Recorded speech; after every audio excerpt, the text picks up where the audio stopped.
नमस्कार, माधुरीज किचनमध्ये तुमचं खूप मनापासून स्वागत आहे.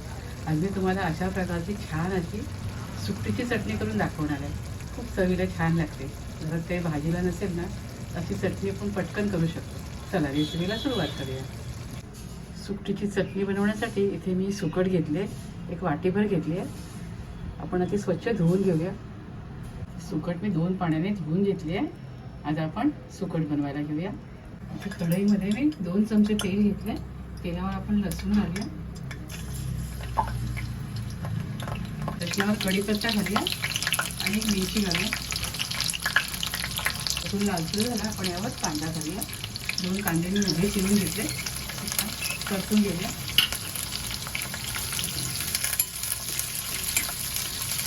कांदा लालसर झाला, यावर आपण सुकट घालूया.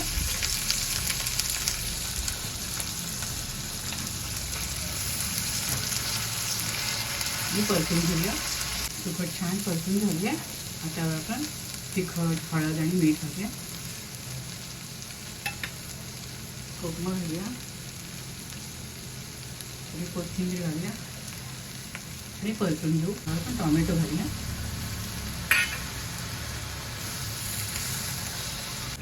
यावर आपण अर्धी वाटी पाणी घालूया आणि 10 मिनटं शिजवून घेऊया. 10 मिनटं झाली आहे. ही चटणी तयार झाली आहे. एकदम यम्मी आणि टेस्टी झाली आहे.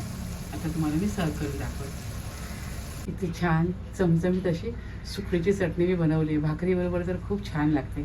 तुम्हीसुद्धा माझ्या पद्धतीने अशी सुकटीची चटणी करून खात राहा, आनंदी राहा, स्वतःची काळजी घ्या आणि माझे व्हिडिओ पाहत राहा. शेअर करा, लाईक करा, आठवणी सबस्क्राईब करा. धन्यवाद.